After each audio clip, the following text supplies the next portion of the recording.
I have seen the dark shadows moving in the woods, and I have no doubt that whatever I have resurrected through this book is sure to come calling for me.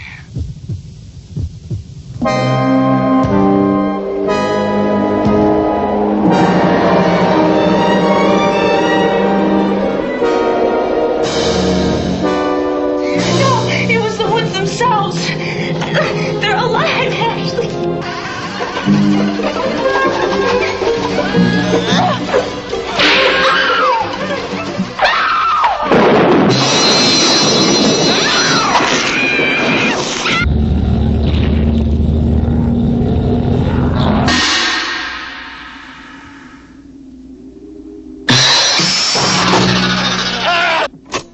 I fear that the only way to stop those possessed by the spirits of the book is through the act of bodily dismemberment.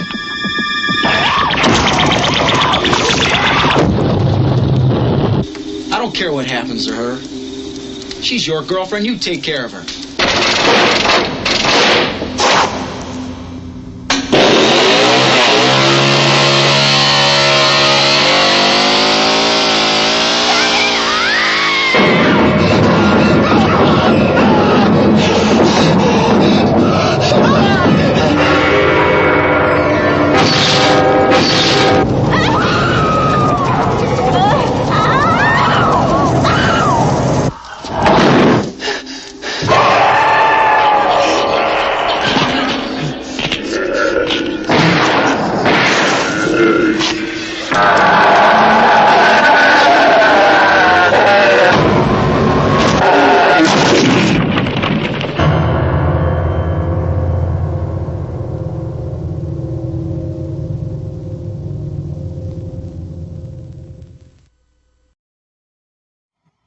And welcome to a new episode of the Movie Dawgs Show. Today we're going to be talking about Sam Raimi's directorial masterpiece debut, The Evil Dead.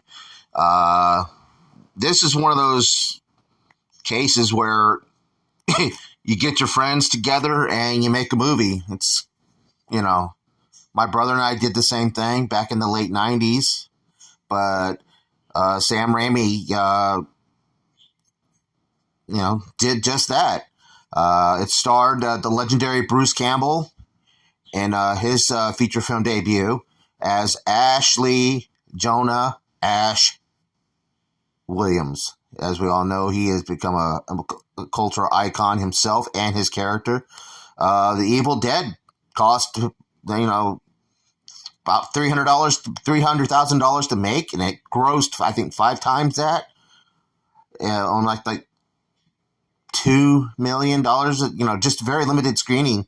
Of course, word of mouth overseas, it got really popular overseas and made a lot of money, and then it just escalated when it came to the home video market and cable.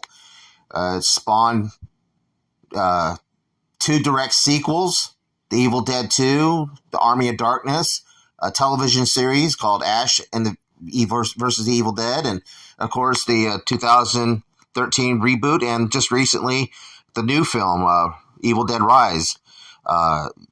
Sam Raimi and Bruce Campbell were high school buddies, and they had made 16 millimeter, 35 millimeter or 5 millimeter home movies, and they were just fascinated about filmmaking and acting, and they decided to pursue a career in it.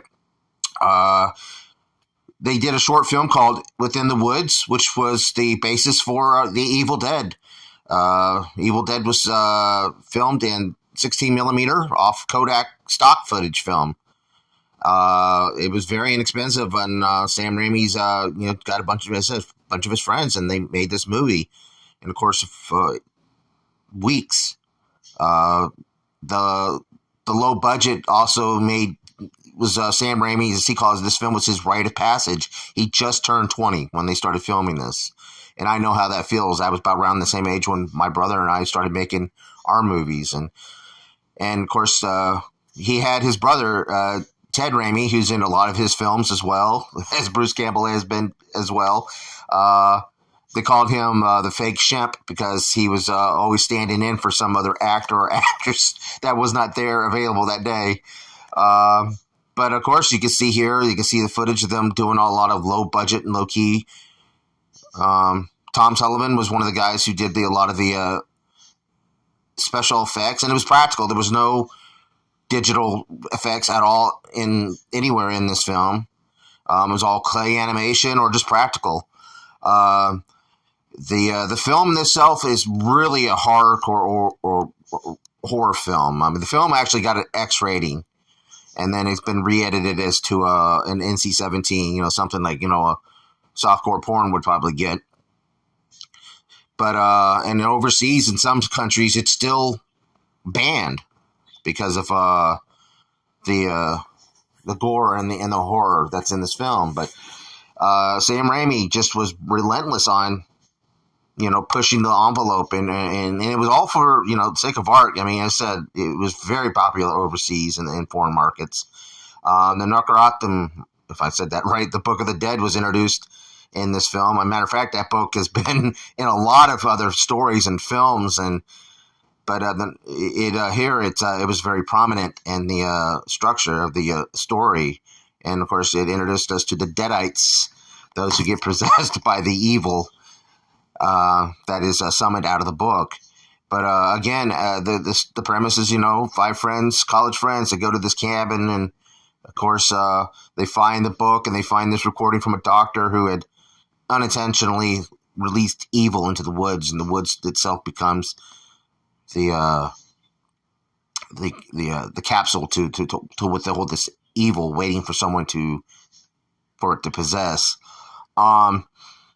This film is pretty much a standalone. It is really not connected to Evil Dead 2 or 3. A lot of people don't know that have discovered this film. It's pretty much its standalone, and as the ending goes, it leaves itself wide open, which I think would be a great way for them to do a legacy sequel to kind of pick up from directly this one.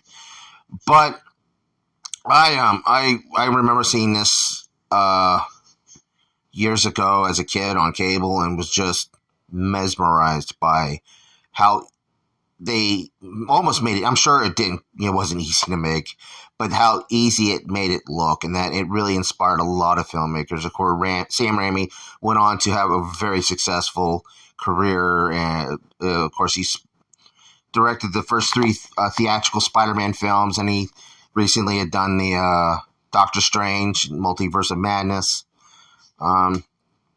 Of course, we all know Bruce Campbell's career has gone off and been very legendary and done so many wonderful, wonderful work. He was on a show called Burn Notice. But again, if you haven't discovered The Evil Dead, try it. Check it out.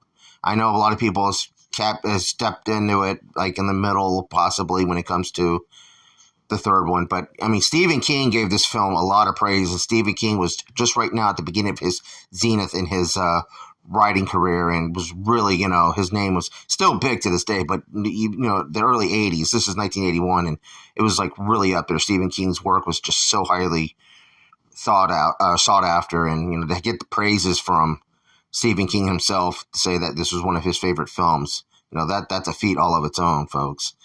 But again, I said, Sam Raimi, you see, he was 20 years old, and the world was his oyster, and he took it. And you got to admire that. As I said, I was an aspiring filmmaker in my late teens and my early 20s, and I, sadly didn't get to that top of that hill. But you got to admire it, that for a lot of kids out there to know that nowadays it's much easier for you, but it can happen. So, but do check out The Evil Dead. It's really worth the watch, and and it will open up the whole franchise for you.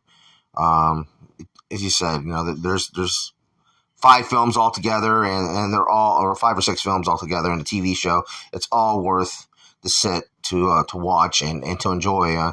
And the second one, actually, a lot of people kind of admire the second one a lot more as Sam Raimi's major masterpiece, which it is, because it had more money to it, and it's kind of a reboot telling of the scenario of this film, but in done a little differently. But again, I'm gonna introduce it to my older 2 here soon, and get their input on it, and because they're really interested in, when it comes to old-fashioned horror films. But again, folks, be sure to hit that thumbs up and like this video, and also check out all our other videos. This is the third video in our horror edition, folks. Do check it out. Freddy's Dead's coming up next. Thanks for watching. Keep on watching.